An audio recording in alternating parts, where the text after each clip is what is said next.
பிரசங்கம் 4 Sermon 4 சமுதாய வாழ்க்கையின் போதனைகள். அடுத்த பகுதியை நம்ம படிக்க போறோம். மத்தேயு சுவிசேஷம் 18ஆம் அதிகாரம் 15 இருந்து 20 வரைக்கும். தேவனுடைய ராஜ்யத்தின் சமுதாயத்தில் பாவத்தை கையாளுதல், சபை ஒழுக்கம், சர்ச் டிசிப்ளின். இன்றைக்கு நம்ம என்ன படிக்க போறோம் அப்படின்னு சொன்னா, சபையிலே ஒழுக்கம் கடைபிடிக்கப்பட வேண்டும். சபைக்குள்ளே ஒழுக்கத்திற்கு மாறான செயல்கள் வரும்பொழுது அதை எப்படி கையாள வேண்டும் என்று சொல்லிதான் இந்த பகுதி நமக்கு விளக்குகிறது.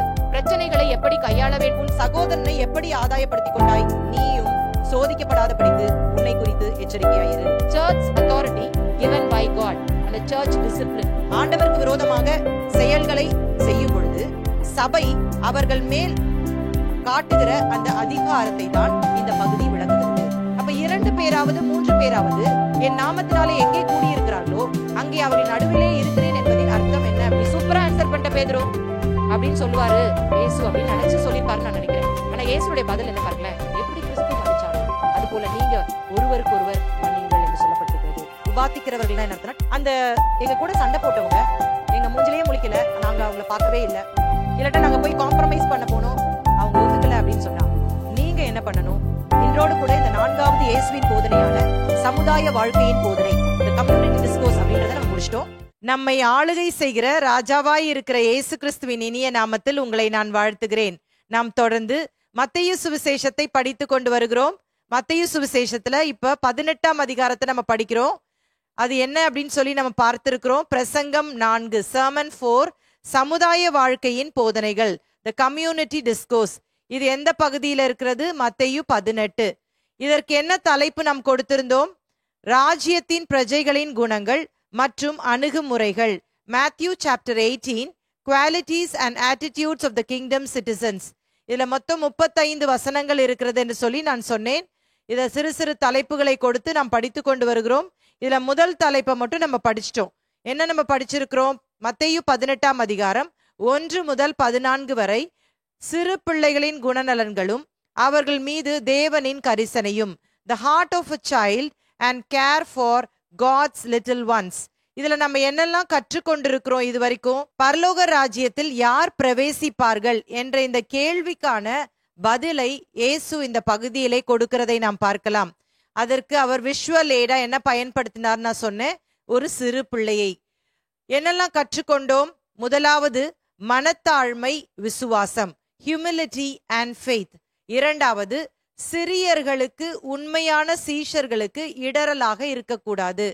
சிறியர், the little ones, ஒரு சிறு குழந்தையை போல தேவனை விசுவாசிப்பது, நம்புவது, அவர்கள்தான் சிறியர்கள் என்று சொல்லி நான் சொல்லி கொடுத்தேன்.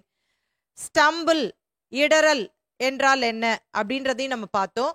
தேவனை விட்டு தூரமாக்குகிற செயல்கள். இதற்கு தண்டனை அப்படின்னு சொல்லும் பொழுது ஆண்டவர் பயங்கரமான ஒரு தண்டனையை கொடுக்கிறார்.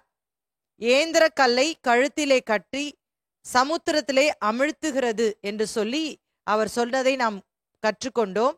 இரண்டாவதாக அவர் ஒரு தண்டனையை அவர் குறிப்பிட்டார். அது என்ன? எரி நரகம், ஹெல். அப்ப இடர பண்ணுவது அப்படின்றது ரொம்ப ரொம்ப ஒரு கவனிக்க வேண்டிய ஒரு விஷயம். யார் ஒருவரையாவது நம்ம இடர பண்ணிட்டோம்னா நம்ம உடனே மன்னிப்பு கேட்டு ஆண்டவர் பக்கம் திரும்பிடணும் அப்படின்றதையும் போன வாரம் நான் சொல்லி கொடுத்தேன். இப்ப அடுத்த பகுதியை நம்ம படிக்க போறோம். மத்தேயு சுவிசேஷம் 18ஆம் அதிகாரம் 15 இருந்து 20 வரைக்கும். தேவனுடைய ராஜ்யத்தின் சமுதாயத்தில் பாவத்தை கையாளுதல், dealing with sin in the kingdom community.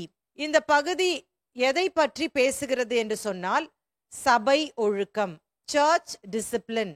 இந்த மத்தேயு சுவிசேஷத்தில் சபை என்கிற வார்த்தை 2 முறை வருகிறதை நாம் பார்க்கலாம். முதலாவது மத்தேயு 16ஆம் அதிகாரம் 18ஆம் வசனம், மத்தேயு 18ஆம் அதிகாரம் 17ஆம் வசனம். இந்த மத்தேயு 16 நம்ம ஏற்கனவே படிச்சிருக்கிறோம்.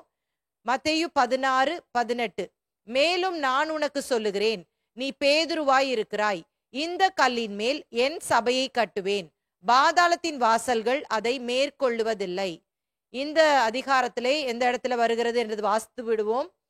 மத்தேயு 18:17, அவர்களுக்கும் அவன் செவி கொடாமற் போனால் அதை சபைக்கு தெரியப்படுத்து, சபைக்கும் செவி கொடாதிருப்பானால் அவன் உனக்கு அஞ்ஞானியை போலவும் ஆயக்காரனை போலவும் இருப்பானாக. சபை என்று சொல்லும் பொழுது நம்ம 2 பரிமாணங்களே படிக்க வேண்டும் என்று சொல்லி விளக்கமாக முந்தைய பாடங்களை நம்ம படிச்சிட்டோம். என்னென்ன படிச்சோம்? உலகளாவிய சபை, த யூனிவர்சல் சர்ச். 2வது உள்ளூர் சபை, த லோக்கல் சர்ச். உலகளாவிய சபையில் உலகம் அனைத்திலும் இருக்கிற விசுவாசிகள், அதுதான் அந்த மத்தேயு 16ல இயேசு குறிப்பிடுகிறார். உள்ளூர் சபை என்று சொல்லும் பொழுது விசுவாசிகள் ஐக்கியத்திற்காகவும் பக்தி விருத்திக்காகவும் கூட வேண்டும். அது இப்பொழுது நம்ம வாசித்ததான மத்தேயு 18ல இருக்குது. இந்த இன்றைக்கு நம்ம என்ன படிக்க போறோம் அப்படின்னு சொன்னா, சபையிலே ஒழுக்கம் கடைபிடிக்கப்பட வேண்டும். சபைக்குள்ளே ஒழுக்கத்திற்கு மாறான செயல்கள் வரும்பொழுது அதை எப்படி கையாள வேண்டும் என்று சொல்லிதான் இந்த பகுதி நமக்கு விளக்குகிறது. வாசிக்கலாமா? மத்தேயு 18ஆம் அதிகாரம் 15ஆம் வசனம்.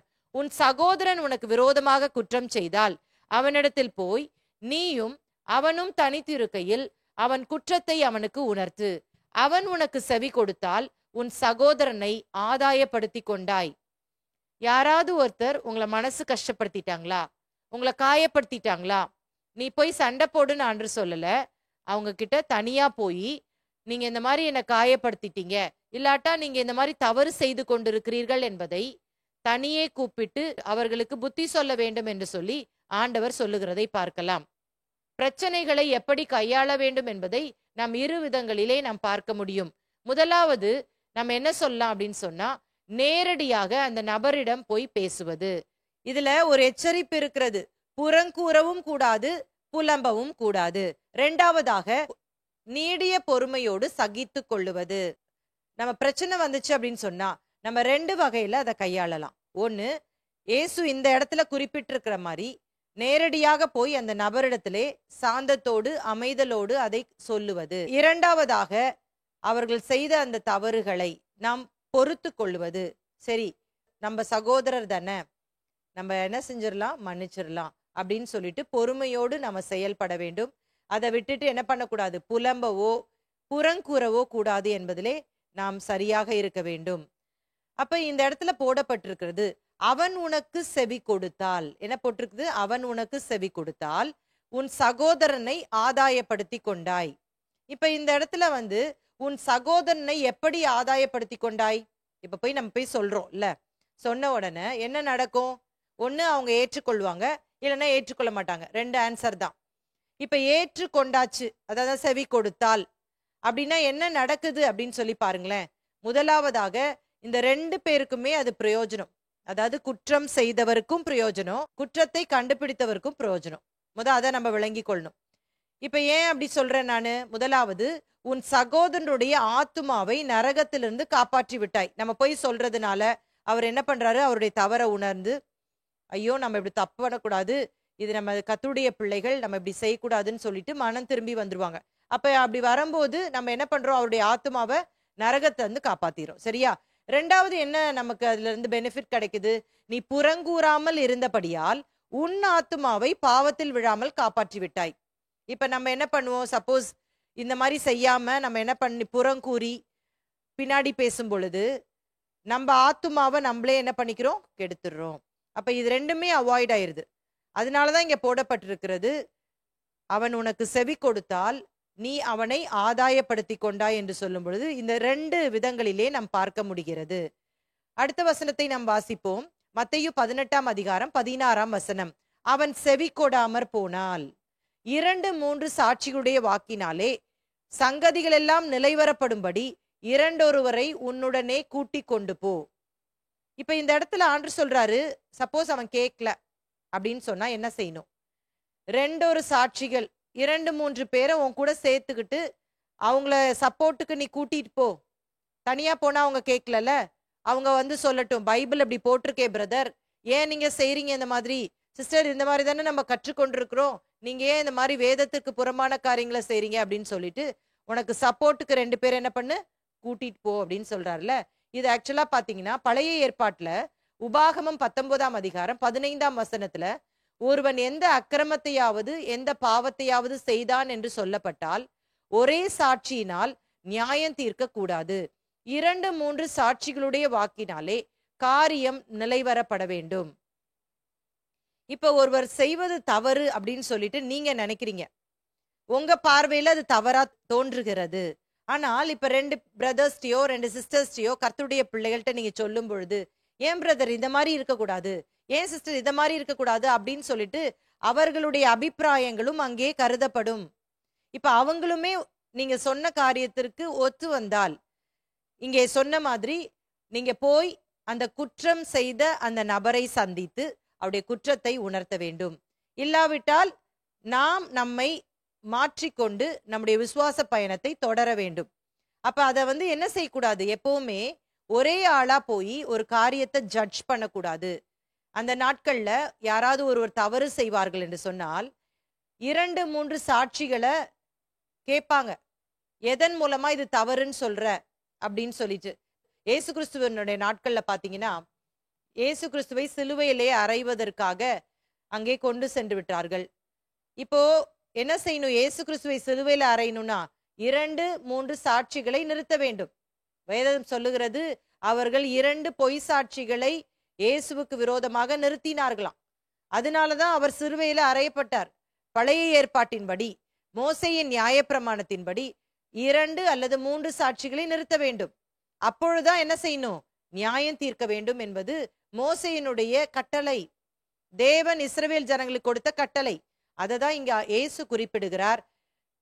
அவன் செவி கொடுக்காமற் போனால் 2, 3 சாட்சிகளுடைய வாக்கினாலே சங்கதிகள் எல்லாம் நிலைவரப்படும்படி 2 ஒருவரை உன்னுடனே கூட்டிக் கொண்டு போ. இப்ப அவன் செவி கொடுத்தால், இப்ப இதற்கும் அவன் சான்ஸ் கொடுக்கலாம்ல. இவங்க தனியா வந்தாங்க, நம்ம ஏமாத்திட்டோம், ஆனா இப்ப நம்ம தப்பிக்கவே முடியாது, எல்லாரும் சொல்றாங்க, நம்ம கண்டிப்பா கேட்டுதான் ஆகணும் அப்படின்னு சொல்லிட்டு செவி கொடுத்துட்டானா, திரும்பி நம்ம என்ன பண்ணிரோம், அவனை ஆதாயப்படுத்தி கொண்டோம். அப்படி அதற்கும் அவன் கீழ்ப்படியவில்லை என்று சொன்னால் வேதம் என்ன சொல்லுகிறது, 17ஆம் வசனம், அவர்களுக்கும் அவன் செவி கொடாமற் போனால் அதை சபைக்கு தெரியப்படுத்து, சபைக்கும் செவி கொடாதிருப்பானால் அவன் உனக்கு அஞ்ஞானியை போலவும் ஆயக்காரனை போலவும் இருப்பானாக. இப்ப இங்க ஆண்டவர் தெளிவா சொல்றாரு, சபைக்கு தெரியப்படுத்து. அப்படின்னா என்ன அர்த்தம், சபை மூப்பர்கள்னு எடுத்துக்கலாம், இல்லைன்னா சபை போதகர். அவங்களுக்கு நம்ம தெரியப்படுத்தி, இந்த மாதிரி நாங்க ட்ரை பண்ணிட்டோம், இவங்கெல்லாம் நான் கூட்டிட்டு போயும் பார்த்துட்டேன், வேத ஒழுங்கின்படி எல்லாவற்றையும் நாங்க செஞ்சுட்டோம், இனிமேல் நீங்க அதுக்கு என்ன ஆக்ஷன் எடுக்கணுமோ எடுங்க. அப்படி சபைக்கு வரும் பொழுது அவர்களும் அதை தீர விசாரித்து அது சரி என்று காணப்படும் பொழுது அந்த நபரை சந்தித்து அவர்களும் அதை என்ன செய்யணும், குற்றம் என்று சொல்லி சொல்ல வேண்டும். இதற்கும் அவர்கள் செவி கொடாமல் போய்விட்டால், கடினமா இருந்தாங்க அப்படின்னா அவங்க எப்படிப்பட்டவங்களா அவங்களுக்கு மாறிடணும், அஞ்ஞானிகளை போல ஆயக்காரனை போல மாறிடணும். அஞ்ஞானிகள்னா யாரு, புற ஜாதிகள், ஆயக்காரனா பாவிகள் என்று சொல்லப்பட்டு இருக்கிறது. அப்ப அது போல உங்களுக்கு மாறிடணும். இதுதான் வேதத்தின்படி ஒரு ஒழுங்கு. சபையிலே ஒழுக்கத்தை தேவன் எதிர்பார்க்கிறார். அதற்காக தான் உள்ளூர் சபையிலே நம்ம அங்கம் வகிக்க வேண்டும். எல்லாரும் இஷ்டத்துக்கும் வாழணும் அப்படின்னு ஆண்டு விட்டுருந்தாருன்னா இந்த உள்ளூர் சபை அப்படின்ற விஷயத்த சொல்லியிருக்கவே மாட்டார். உலகளாவிய சபை அப்படின்னு சொல்லும் பொழுது நம்ம யாருக்குமே அக்கௌண்டபிள் கிடையாது. ஆனா உள்ளூர் சபை அப்படின்னு சொல்லும் பொழுது நம்ம ஒவ்வொரு பாவமும் செய்வதற்கு சற்று தயக்கம் வரும். ஐயோ அவங்க பார்த்துட்டா என்ன ஆகிறது, நம்ம தவறு செய்யறோமே, இது நம்ம பலருக்கு போனா சாட்சி கெட்டு போயிருமே அப்படின்ற ஒரு அக்கௌண்டபிலிட்டி அந்த நபருக்கு இருக்கும். அதனாலதான் இங்க ஆண்டவர் சொல்றாரு, இந்த சபை ஒழுக்கம் என்பது மிகவும் முக்கியம். கண்டும் காணாமலும் போயிடக்கூடாது. ஏதோ 10ல ஒருத்தர் தப்பு பண்றாங்க அதுக்காக நம்ம போய் கண்டிச்சுட்டு இருந்தோம்னா சபையில கூட்டம் குறைஞ்சிருமே அப்படிலாம் நினைக்க கூடாது. இயேசு என்ன சொல்லி இருக்கிறாரோ அந்த வார்த்தைகளின்படி ஒருவர் கீழ்ப்படியாமல் போனால் அதை நாம் உணர்த்த வேண்டும். தனிநபராக போய் செய்யணும், முடியாட்டா 2 பேரை 3 பேரை கூட்டிட்டு போகணும், முடியாட்டா சபை போதகருக்கு மூப்பர்களுக்கு அதை அறிவிக்க வேண்டும். இது எதற்குமே அவர்கள் சம்மதிக்கவில்லை என்று சொன்னால் அவர்கள் எப்படிப்பட்டவர்களாக உங்களுக்கு மாற வேண்டும், அஞ்ஞானிகளைப் போலவும் ஆயக்காரரை போலவும் அவர்கள் மாற வேண்டும். ஆனால் இன்றைக்கு என்ன பரிதாபமான ஒரு நிலை உருவாகி இருக்கிறது என்று சொன்னால், ஒரு சபையில தப்பு பண்ணிட்டு இன்னொரு சபைக்கு ஓடி போயிருவாங்க. அப்ப அவங்களுக்கு யாருக்குமே என்ன தெரியாது, இவங்க என்ன தப்பு பண்ணாங்கன்னு தெரியாது. அப்போ ஒரு சபையில இருந்து இன்னொரு சபைக்கு அவர்கள் வருவது எதற்காக வருகிறார்கள் என்பதை நாம் விளங்கி கொள்ள வேண்டும். விசேஷமாக ஒரு உள்ளூர் சபையிலேயே அவங்க இருக்கும் பொழுது இன்னொரு உள்ளூர் சபையிலிருந்து வந்தாங்கன்னா எதுக்காக நீங்க அந்த சபையை விட்டு வந்தீங்க அப்படின்னு கேட்கணும். கேட்டுதான் அந்த சபை போதகர் அவர்களை ஏற்றுக்கொள்ள வேண்டும். அப்பாடி ஒரு ஆத்மா எனக்கு கிடைச்சிருச்சு, எங்க சர்ச்சில் ஒரு குடும்பம் வந்துருச்சு அப்படின்னு நினைக்க கூடாது. எதற்காக அந்த சபையை விட்டு அவர்கள் வந்தார்கள்? இப்ப மிஸ்டேக் வந்து ரெண்டு சைடும் இருக்கலாம். ஒருவேளை அந்த ஊழியர் சரியாக கையாள தெரியாமல் கையாண்டிருக்கலாம், இல்லாவிட்டால் அந்த விசுவாசியே பிரச்சனையா இருந்திருக்கலாம். இரண்டு வகையிலையும் நாம் பார்க்க வேண்டும். இதை தீர விசாரித்துதான் நாம் எல்லா காரியங்களிலும் நாம் ஈடுபட வேண்டும் என்பதை தான் இங்கே ஆண்டவர் சொல்றாரு. சரி, இப்போ நீங்க தனி நபரா போய் ஒருத்தர்கிட்ட சொல்றீங்க, நீங்க பண்றது சரியில்லைங்க, இந்த மாதிரி பைபிள்ல போட்டிருக்கே அப்படின்னா, சிலர் என்ன பண்ணுவாங்க தெரியுமா, அப்படியே குரல்ல ரேஸ் பண்ணி பேசுவாங்க. கத்தி பேசிட்டா அவங்க பேசுறது, அவங்க செஞ்சது எல்லாமே என்ன ஆயிரும், கரெக்ட் மாதிரி அவங்க நினைச்சுப்பாங்க. அப்படி சண்டை போடுறவங்களுக்கு நம்ம என்ன செய்யறது அப்படின்னு ஒரு கேள்வி வரலாம் இல்லையா உங்களுக்கு? அதாவது செவி கொடுக்கறான், செவி கொடுக்கல அப்படின்னு சொல்லி போட்டிருக்கு. சப்போஸ் உங்ககிட்டயே சண்டை போட்டுடுறாங்க, நீங்க ரொம்ப ஒழுங்கா, இல்லாட்டா உங்க குடும்பம் ஒழுங்கா, ஏதாவது சண்டையை மூட்டி அவங்க கத்துனாங்க அப்படின்னா என்ன பண்றது? அப்படின்னா நீங்க அமைதலாக அந்த இடத்தை விட்டு நீங்கள் வெளியே வந்து உங்கள் வீடுகளிலே போய் ஜெபித்து ஆண்டுடைய சமூகத்துல ஒப்பு கொடுத்துட்டு ஆண்டவர் பார்த்து கொள்ளட்டும் என்று விட்டுவிட வேண்டும்.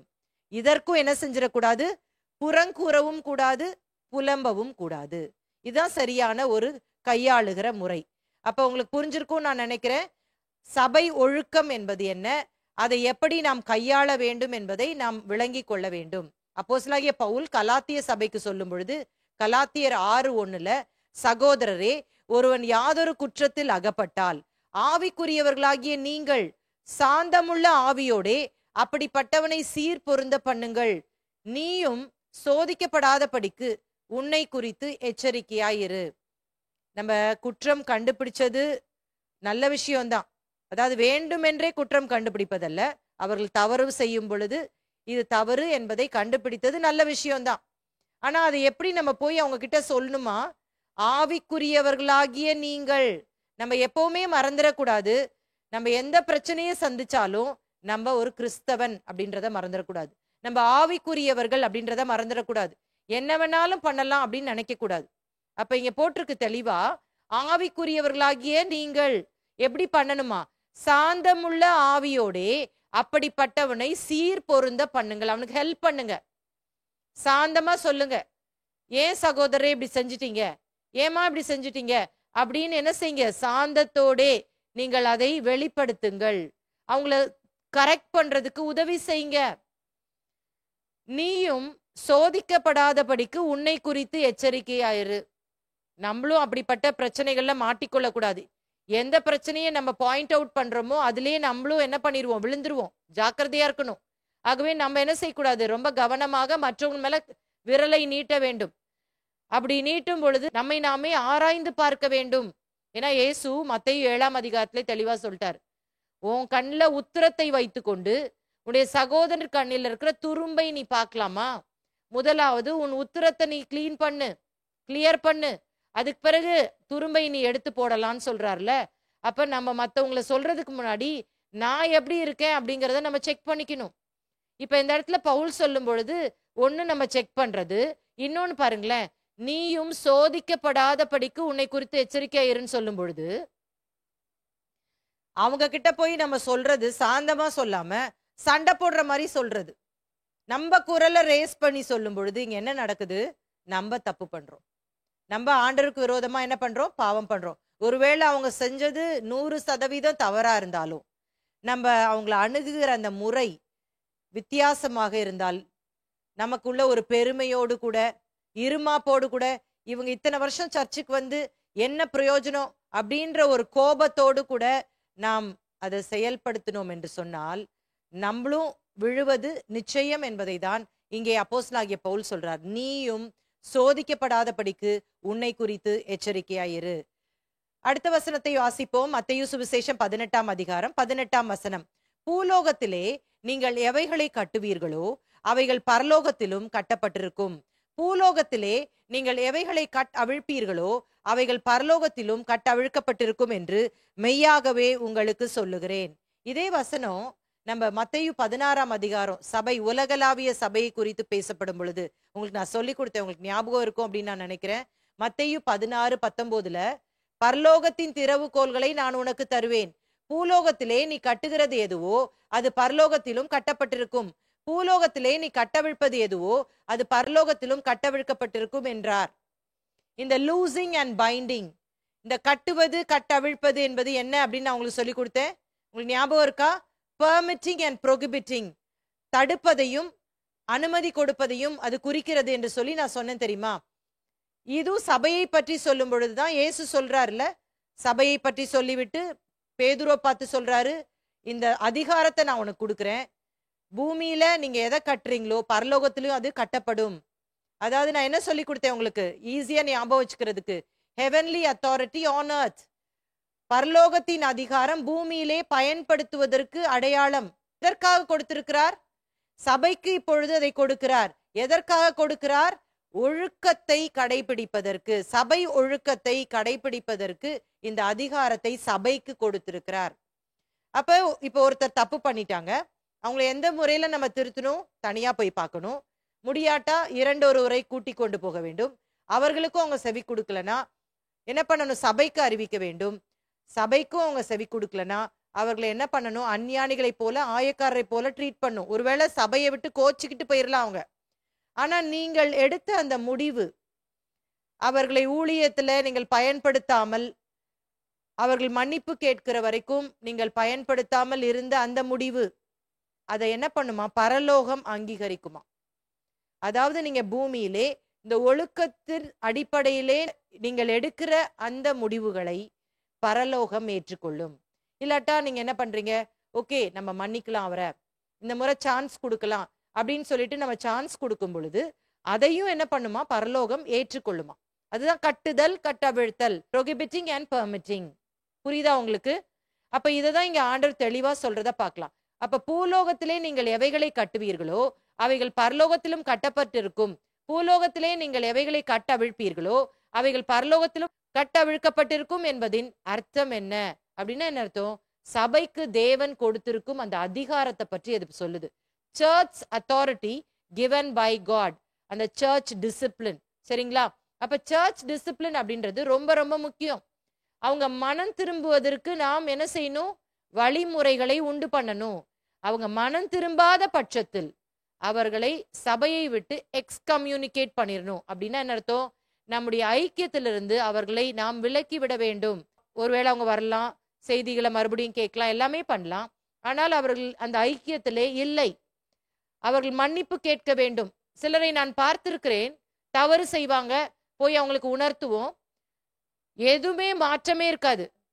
மன்னிப்பு கேட்க மாட்டாங்க, ஒன்றும் பண்ண மாட்டாங்க. நார்மலாக மற்ற நபர்களோடு கூட இணைந்து கொள்வார்கள். அப்படி இருக்கக்கூடாது.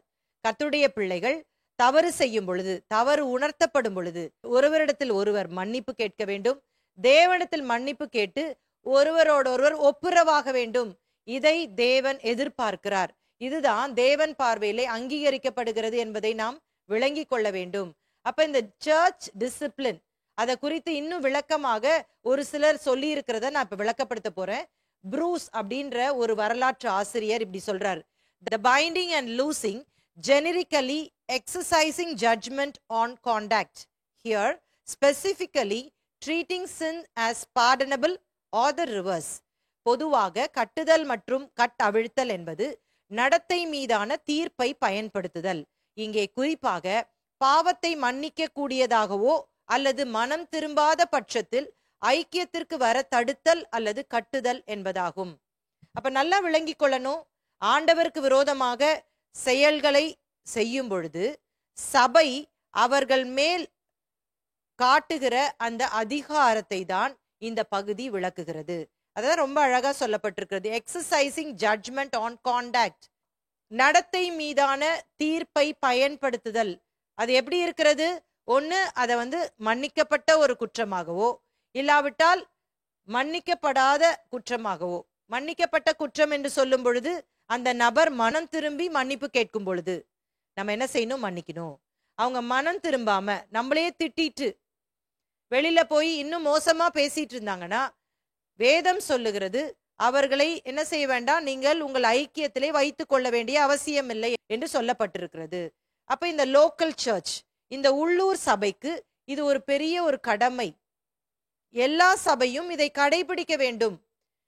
நம்ம ஒருத்தரோட ஒருத்தர் ஒப்புரவாகாம என்ன பண்ண முடியாது, பரலோகத்திற்கு போகவே முடியாது. அதை ஒவ்வொருவரும் நாம் உணர்ந்து கொள்ள வேண்டும். இந்த இடத்தை விட்டு வேற சபைக்கு போயிட்டா இதுல இருந்து நான் தப்பிச்சிடலான்னு கிடையாது.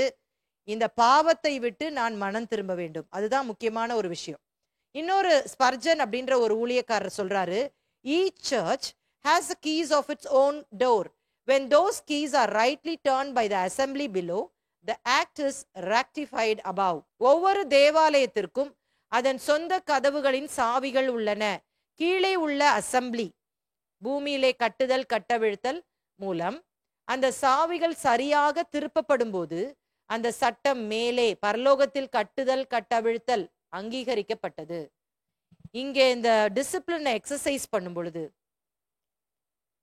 நம்ம ப்ரோகிபிட் பண்றோமா இல்லைன்னா பெர்மிட் பண்றோமா, நம்ம தடுக்கிறோமா இல்லைன்னா அனுமதிக்கிறோமா, அத பரலோகம் தேவன் அதை அங்கீகரிப்பார், இல்லாவிட்டால் அங்கீகரிக்க மாட்டார். அதுதான் இதனுடைய அர்த்தம். மத்தேயு சுவிசேஷம் 18ஆம் அதிகாரம் 19வது வசனத்தை வாசிக்கலாம். அல்லாமலும் உங்களில் 2 பேர் தாங்கள் வேண்டிக் கொள்ள போகிற எந்த காரியத்தை குறித்தாகிலும் பூமியிலே ஒருமனப்பட்டிருந்தால் பரலோகத்தில் இருக்கிற என் பிதாவினால் அது அவர்களுக்கு உண்டாகும் என்று உங்களுக்கு சொல்லுகிறேன். 20ஆம் வசனத்தையும் வாசிக்கிறேன். ஏனெனில் 2 பேராவது 3 பேராவது என் நாமத்தினாலே எங்கே கூடியிருக்கிறார்களோ அங்கே அவர்கள் நடுவிலே இருக்கிறேன் என்றார். இதுவும் நம்ம அடிக்கடி நம்ம யூஸ் பண்ற ஒரு வசனம். இதனுடைய அர்த்தத்தை நம்ம படிக்க போறோம். அல்லாமலும் உங்களில் 2 பேர் தாங்கள் வேண்டிக் கொள்ள போகிற எந்த காரியத்தை குறித்தாகிலும் பூமியிலே ஒருமனப்பட்டிருந்தால், இப்ப நம்ம எப்படி எடுத்துக்கொள்வோம் அப்படின்னு சொன்னா, ஏதாவது ஒரு காரியத்தை ஒரு மனதோடு ஜெபம் பண்ணா ஆண்டவர் கேட்பாரு, 2 பேர் ஒருமனப்பட்டா கேட்பாரு. அப்ப தனியா யாராவது ஆண்டவர்ட்ட ஜெபம் பண்ணா கேட்க மாட்டாரா? இப்ப அடுத்த வசனத்தையும் பாருங்களேன். 2 பேராவது 3 பேராவது என் நாமத்தினாலே எங்கே கூடியிருக்கிறார்களோ அங்கே அவர்கள் நடுவிலே இருக்கிறேன் என்றார். இது பொதுவாக நம்ம மீட்டிங் நடத்தும் போது, ஆராதனை நடத்தும் போது, ஆரம்ப ஜெபத்துல ஜெபம் பண்ணுவோம்ல, எங்கே 2 3 பேர் உடைய நாமத்தினாலே கூடியிருக்கிறார்களோ அவள் மத்தியிலே நான் இருக்கிறேன் என்று சொல்லி வாக்கு பண்ணி இருக்கிறீரே, எங்கள் மத்தியிலே நீர் இருக்கிறீரே அப்படின்னு சொல்லிட்டு ஜெபம் பண்ணுவோம். இது ஜெபம் பண்றது தவறு இல்ல. இப்பொழுது என்னுடைய கேள்வி என்னவென்று சொன்னால், அப்ப தனியா ஒருத்தர் ஜெபம் பண்ணும் போது இயேசு வரமாட்டாரா? தனியா ஜெபம் பண்ணும் பொழுது அவங்க ஜெபம் கேட்கப்படாதா அப்படின்ற ஒரு கேள்வி வருதா இல்லையா? அப்ப இதற்கு, இந்த வசனத்திற்கு வேற ஏதோ அர்த்தம் இருக்கு அப்படின்றது தானே அர்த்தம். கரெக்டுங்களா? அப்ப எப்பவுமே நம்ம ஒரு வசனத்தை வியாக்கியானம் செய்யும் பொழுது அதனுடைய சூழமையை மறந்துவிடக் கூடாது என்று சொல்லி அடிக்கடி நம்முடைய பாடங்களை நான் கற்றுக் கொடுத்துட்டு இருக்கேன். Taking a verse out of context becomes a pretext. ஒரு வசனத்தை அதன் சூழமையிலிருந்து எடுத்து படிக்கும் பொழுது அது தவறான உபதேசமாக மாறிவிடுகிறது. ஒரு வசனத்தை மட்டும் எடுத்துக்கிட்டு பிடிச்சுக்குவாங்க, அந்த வசனத்தையே சொல்லிட்டே இருப்பாங்க, முன்னாடி பின்னாடி இருக்கிற வசனத்தை பார்க்கவே மாட்டாங்க. அப்படிதான் துருபதேசங்கள் இந்த உலகத்துல வந்துச்சு. எப்பவுமே எதற்காக அந்த ஆசிரியர் எழுதியிருக்கிறார், என்ன சூழலிலே எழுதியிருக்கிறார், இதை இன்றைய காலகட்டத்திலே நாம் எப்படி அதை பயன்படுத்த வேண்டும் என்ற காரியங்களை நம்ம பார்த்து தான் என்ன செய்யணும், எந்த ஒரு காரியத்துக்கும் விளக்கத்தை கொடுக்க வேண்டும். உங்களுக்கு புரிஞ்சுச்சா இப்போ? அப்ப 2 பேராவது 3 பேராவது என் நாமத்தினாலே எங்கே கூடியிருக்கிறார்களோ அங்கே அவர்கள் நடுவிலே இருக்கிறேன் என்பதின் அர்த்தம் என்ன அப்படின்னு சொல்லும் பொழுது, சபை கிறிஸ்துவின் சரீரம் என்பதை நாம் விளங்கி கொள்ள வேண்டும். இங்கே ஆண்டவர் இப்ப எவ்வளவு நேரமா நம்ம என்ன பேசிட்டு இருக்கிறோம், இந்த 15ஆம் வசனத்துல இருந்து என்ன சொல்றோம்? சபை ஒழுக்கத்தை பற்றி சொல்லப்பட்டிருக்கிறது. சபையில ஒழுங்கு இருக்கணும், ஒழுங்கீனங்கள் வரக்கூடாது, ஒழுங்கீனங்கள் இருந்துச்சுன்னா அதை கண்டும் காணாம இருந்துடக்கூடாது, பாரபட்சம் பார்க்க கூடாது, அவர்கள் உயர்ந்தவர்கள் தாழ்ந்தவர்கள் என்று நினைக்க கூடாது, எல்லாருக்கும் ஒன்று போல நீங்கள் என்ன பண்ணணும், இந்த ஒழுக்கத்தை கற்றுக் கொடுக்க வேண்டும் அப்படின்னு சொல்லும் பொழுது இன்றை நினைவிலே வைத்துக் கொள்ள வேண்டும். சபை என்பது கிறிஸ்துவின் சரீரம். The body of Christ is church. கிறிஸ்து தான் தலையாய் இருக்கிறார். அப்ப இந்த ஒவ்வொரு அவயவமும் சரியாக கிறிஸ்துவின் அந்த சரீரமாகிய சபையிலே இணைக்கப்பட்டு கிறிஸ்துவின் தலையோடு கூட இணைக்கப்பட்டு அது செயல்படுத்துகிறதாக மாற வேண்டும். ஏதாவது ஒரு பிரச்சனை அந்த அவயவத்துக்கு இருந்ததுன்னா அதை தான் சரி செய்யணும்னு இயேசு இங்க சொல்றாரு. அப்ப அதை குறித்ததான ஒரு காரியம்தான் இந்த 2 பேராவது 3 பேராவது என் நாமத்தினாலே நீங்கள் ஒருமனப்பட்டு ஜெபிக்கும் பொழுது அந்த ஜெபத்தை கேட்பேன், அங்க நான் இருப்பேன் அப்படின்னு சொல்லும் பொழுது இதனோட அர்த்தம் என்ன? நீங்க 2 பேர் போறீங்க, 3 பேர் போய் இப்ப ஒரு முடிவுக்கு வந்துடுறீங்க, இவங்க செஞ்சது தப்பு, இவங்க செஞ்சது கரெக்ட், அப்படி நீங்க முடிவெடுக்கிறீங்க பாத்தீங்களா? அப்ப உங்களுக்கு நான் உதவி செய்வேன். அங்க நான் உங்க ஜெபத்தை கேட்பேன். அங்க உங்க மத்தியில நான் இருக்கிறேன் உங்க கூட. நீங்க பயப்படாதீங்க. எந்த பயமுறுத்தலுக்கும் நீங்க என்ன செஞ்சிடாதீங்க, பயந்துராதீங்க. நிறைய பேரு நாங்க சபை ஊழியத்தை கடந்த 25 ஆண்டுகளாக செய்வதனாலே நிறைய மக்களோடு கூட நாங்க பழகி இருக்கிறோம். அப்ப சில வேளைகளிலே இது மாதிரி நாங்க அவர்களை உணர்த்தும் பொழுது அவங்க எப்படி பயமுறுத்துவாங்க அப்படின்னு சொன்னா, நாங்க சபைக்கு வரமாட்டோம், சபையை விட்டு நின்றுவோம் அப்படின்னு பயமுறுத்துவாங்க. அப்ப இயேசு சொல்றாரு இந்த இடத்துல, நீங்க அதுக்காக ஜெபிக்கும் பொழுது, நான் அங்கீகரிக்கிறேன், நான் உங்களோடு கூட இருக்கிறேன் என்றுதான் இந்த வேத பகுதி சொல்லுது. அப்ப இது ஒரு மனதோடு கூட இந்த ஒழுக்கத்தை பற்றிய ஒரு விஷயத்தை பற்றி சொல்லும் பொழுது இயேசு இதை சொல்லுகிறதை பார்க்கலாம். இங்கே ஒரு விஷயத்தையும் நான் சொல்ல விரும்புறேன். ஒரு சர்ச் டிசிப்ளின் அல்லது ஒரு சபை ஒழுக்கம் அப்படின்னு பார்க்கும் பொழுது தனி நபராக அதை நம்ம என்ன பண்ணக்கூடாது, இம்ப்ளிமெண்ட் பண்ணக்கூடாது, செயல்படுத்தக்கூடாது. தனியா ஒரு ஆள் போய் அவங்களை நியாயம் தீர்க்கக்கூடாது. அட்லீஸ்ட் 2 பேர் இருக்கணும். அப்பதான் ஆண்டவர் சொல்லி இருக்கிற இந்த வார்த்தையின்படி அவர் நமக்கு என்ன செய்ய முடியும், உதவி செய்ய முடியும். இதே விஷயம் தானே பழைய ஏற்பாட்டில் நம்ம பார்த்தோம். 2 அல்லது 3 பேர் சாட்சிகளோடு கூடி இருக்கிற காரியத்தை என்ன செய்யணுமா, நியாயம் தீர்க்கணும். அப்ப இதே மாதிரி ஆண்டவர் சொல்றாரு, 2-3 பேர் நீங்க அந்த காரியம் தவறு அப்படின்னு உணர்ந்துட்டீங்கன்னா நான் உங்க கூட நின்று உங்களுக்கு அதுக்கு உதவி செய்வேன், நான் அதை அங்கீகரித்து விட்டேன் என்பதுதான் இந்த பகுதியினுடைய விளக்கமாக இருக்கிறது.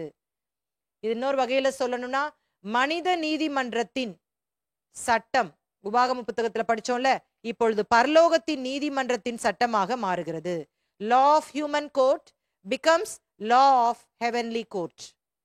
முந்தி நான் என்ன சொல்லியிருந்தேன், யாராவது ஒருத்தர் தப்பு பண்ணா 2-3 சாட்சிகள் எடுத்துட்டு நீங்க நியாயம் தீர்க்கலாம்னு சொல்லியிருந்தேன். அப்படிதானே பழைய ஏற்பாட்டுல சொல்லியிருந்தேன். புதிய ஏற்பாட்டுல என்னது, நீங்க போய் அவங்களுக்கு என்ன செய்யணும், உணர்த்தணும். அவங்க கேட்காம போயிட்டாங்கன்னா நீங்க 2-3 பேர் உட்காந்து இந்த விஷயத்துக்காக ஜெபம் பண்ணுங்க. அப்ப நான் உங்க கூட இருந்து உங்களை கரம் பிடித்து வழி நடத்துவேன், நான் அதை அங்கீகரிப்பேன், யாருடைய பயமுறுத்தலுக்கும் நீங்க பயப்படாதீங்க, நான் உங்க கூட தான் இருக்கிறேன் அப்படிங்கிறது தான் ஆண்டவருடைய வார்த்தை இங்க. சரியா? அதை விட்டுட்டு நம்ம என்ன பண்ணக்கூடாது, ஏற்கனவே நான் சொன்ன மாதிரி புறங்கூறுதல், காசிப் பண்ணக்கூடாது.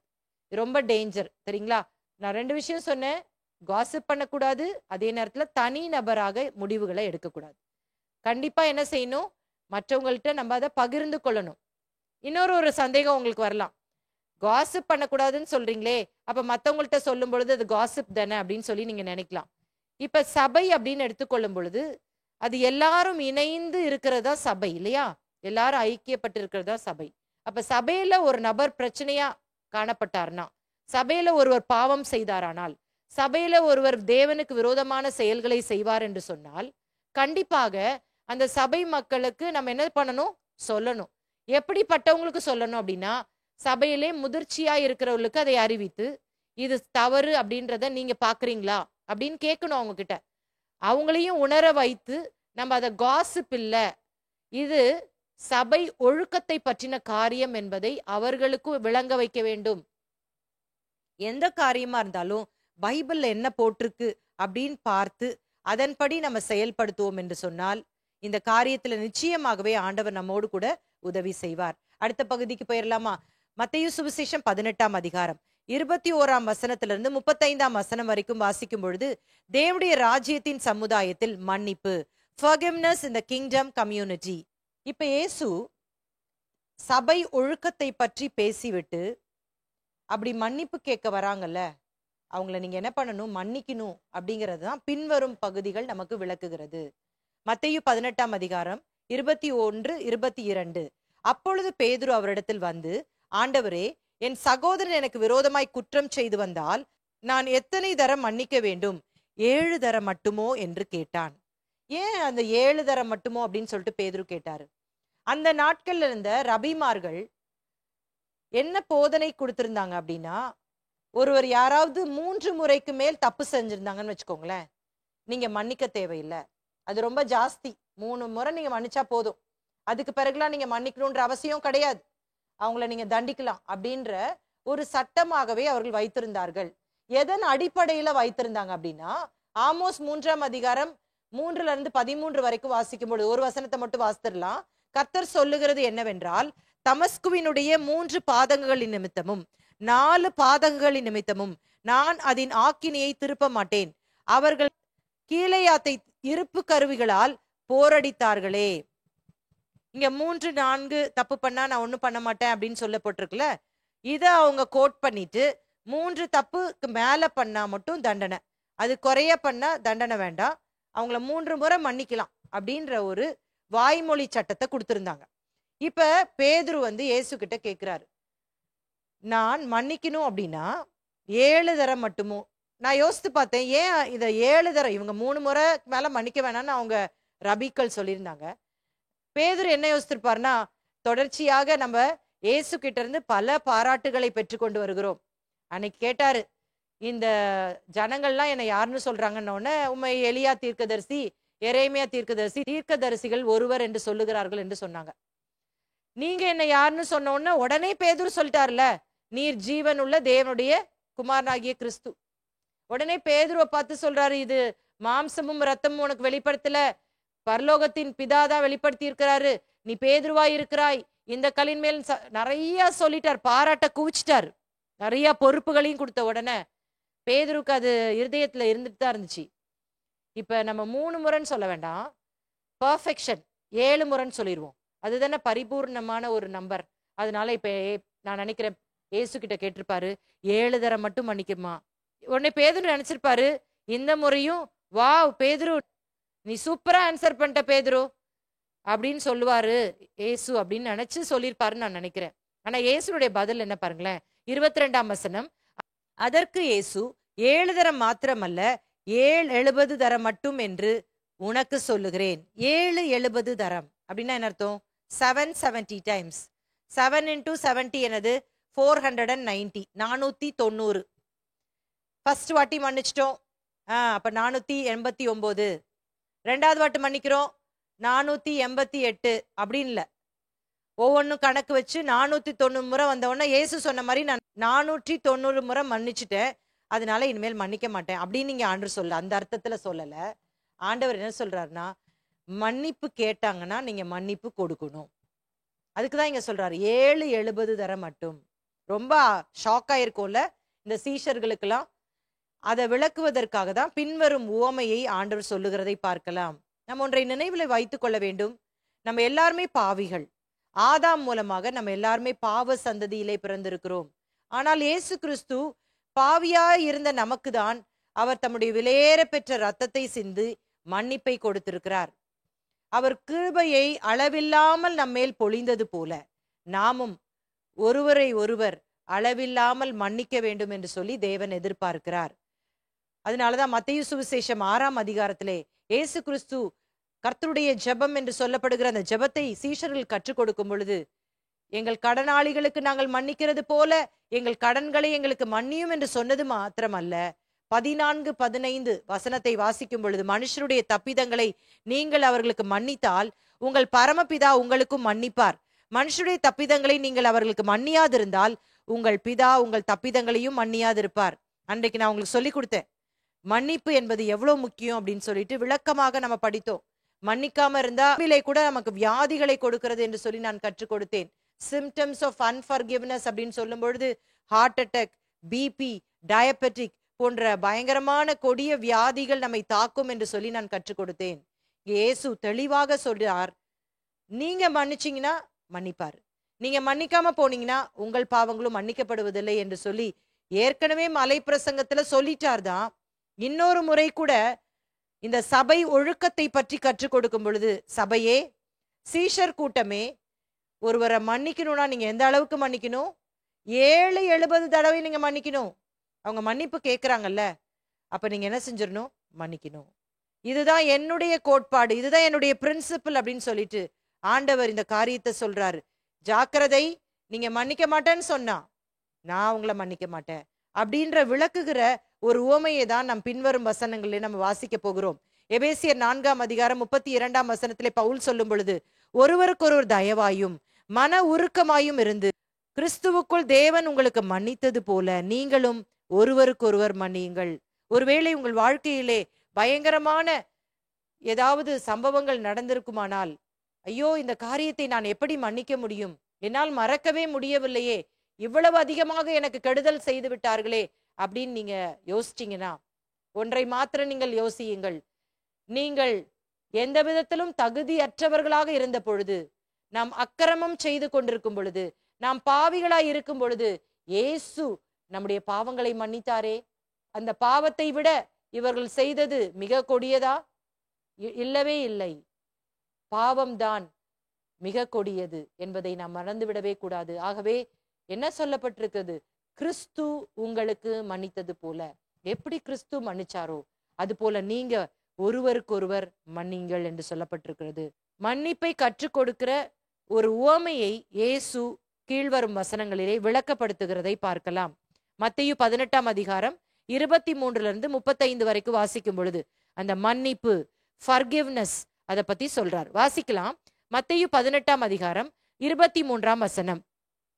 எப்படி எனில், பரலோக ராஜ்யம் தன் ஊழியக்காரரிடத்தில் கணக்கு பார்க்க வேண்டும் என்றிருந்த ஒரு ராஜாவுக்கு ஒப்பாயிருக்கிறது.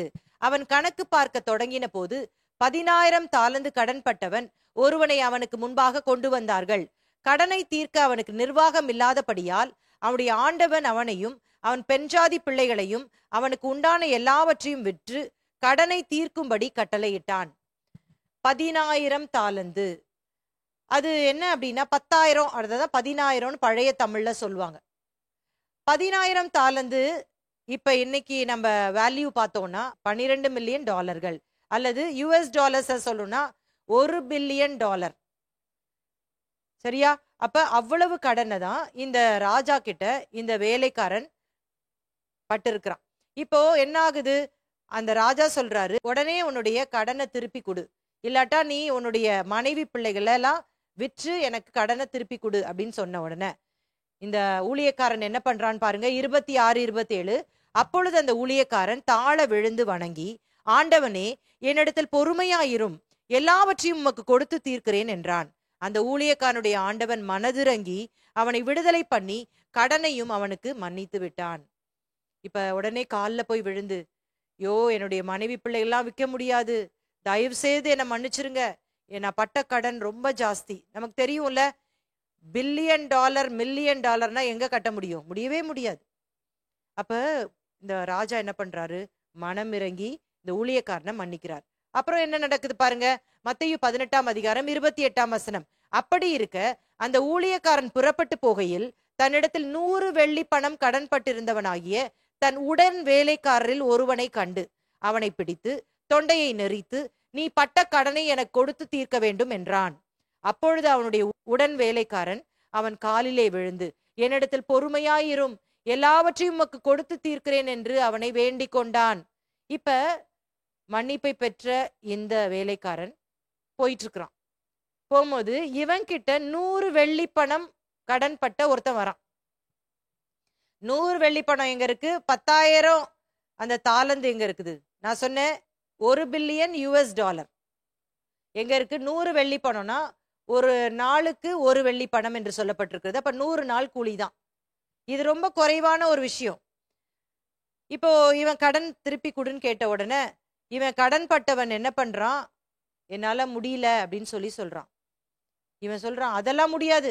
அவனுடைய கழுத்தை நெறித்து, நீ எனக்கு பட்ட கடனை நீ என்ன செஞ்சிரு, கொடுத்துரு அப்படின்னு சொல்லிட்டு நெருக்கிறான். உடனே அவன் காலில் விழுந்து கெஞ்சுறான், என்கிட்ட பொறுமையா இருங்க அப்படின்னு சொல்லிட்டு கெஞ்சும் பொழுது, அவனோ சம்பதியாமல் போய் அவன் பட்ட கடனை கொடுத்து தீர்க்கும் அளவும் அவனை காவலில் போடுவித்தான். அதெல்லாம் முடியாது, நான் ஒத்துக்கவே முடியாது. ஒன்னு 100 வெள்ளி பணத்தை கொடு, இல்லைனா ஜெயிலுக்கு போ அப்படின்னு சொல்லிட்டு ஜெயில போட்டுறான். இத கேள்விப்பட்ட சிலர் அந்த ராஜாட்ட போய் சொல்றாங்க. 31ஆம் வசனம். நடந்ததை அவனுடைய உடன் வேலைக்காரர் கண்டு மிகவும் துக்கப்பட்டு ஆண்டவனிடத்தில் வந்து நடந்ததை எல்லாம் அறிவித்தார்கள். என்னது $1 பில்லியன் US எங்க இருக்கு? 100 வெள்ளி பணம் இருக்கு, எங்க இருக்கு?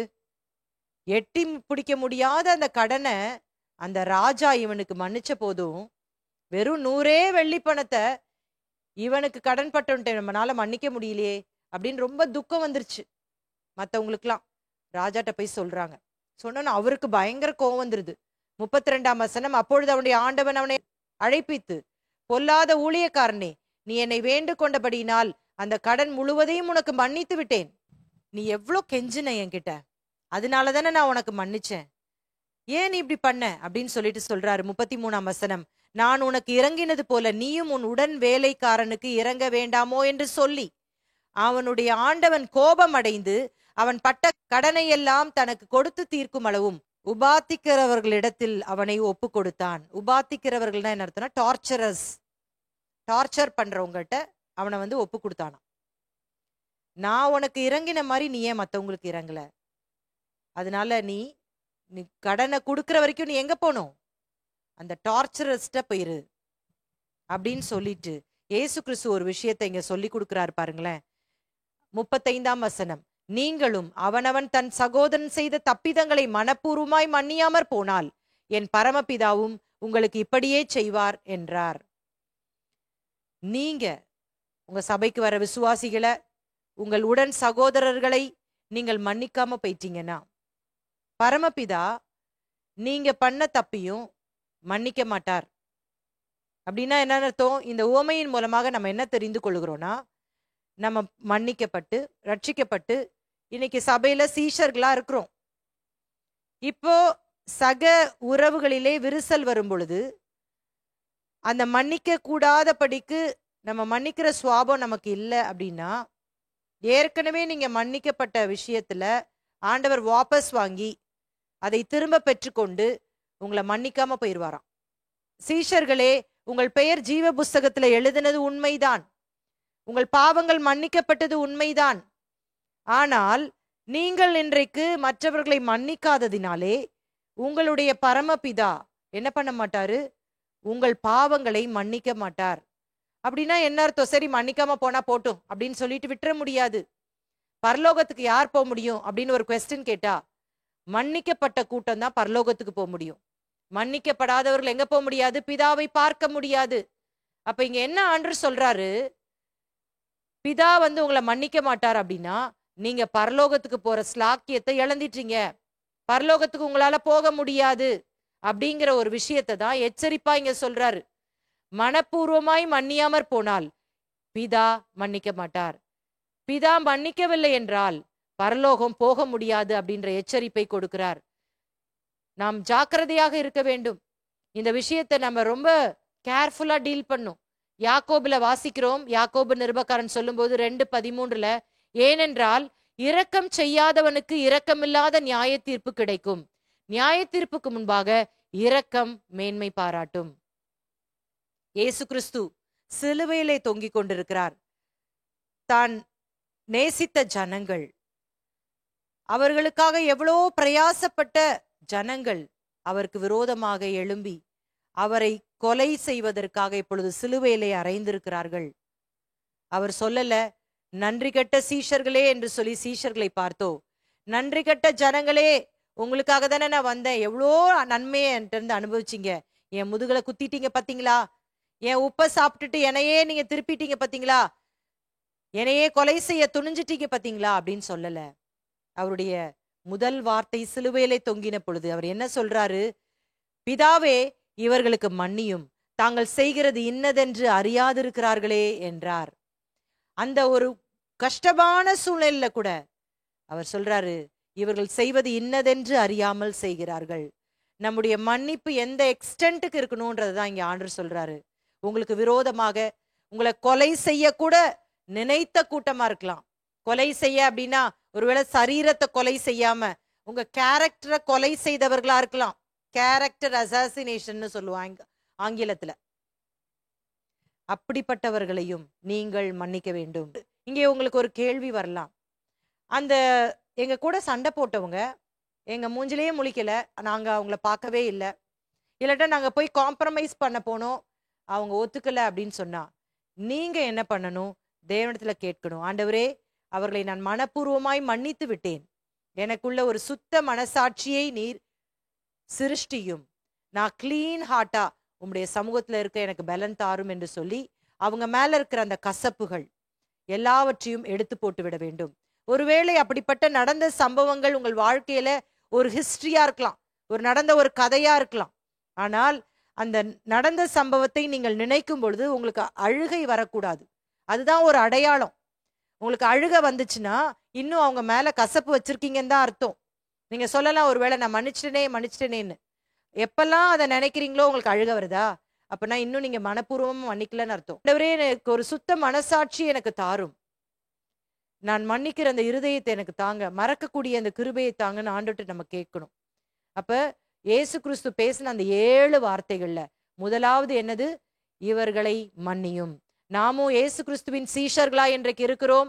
நம்ம மன்னிப்பதற்கு ஒரு நாளும் மறக்கவே கூடாது, தாமதம் செய்யவே கூடாது.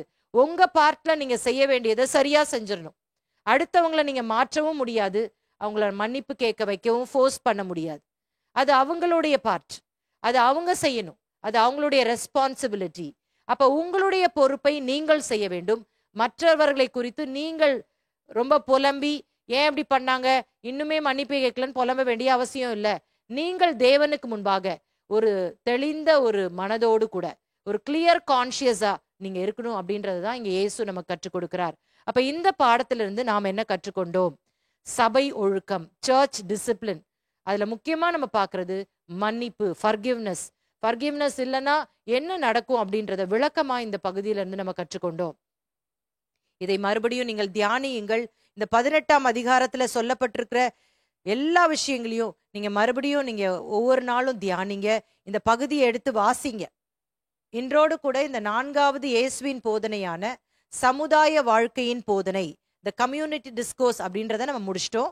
தொடர்ந்து நம்ம மத்தேயு சுவிசேஷத்தை வர வாரங்களில் படிக்க போறோம். கண்களை மூடி நம்ம ஜெபிக்கலாமா?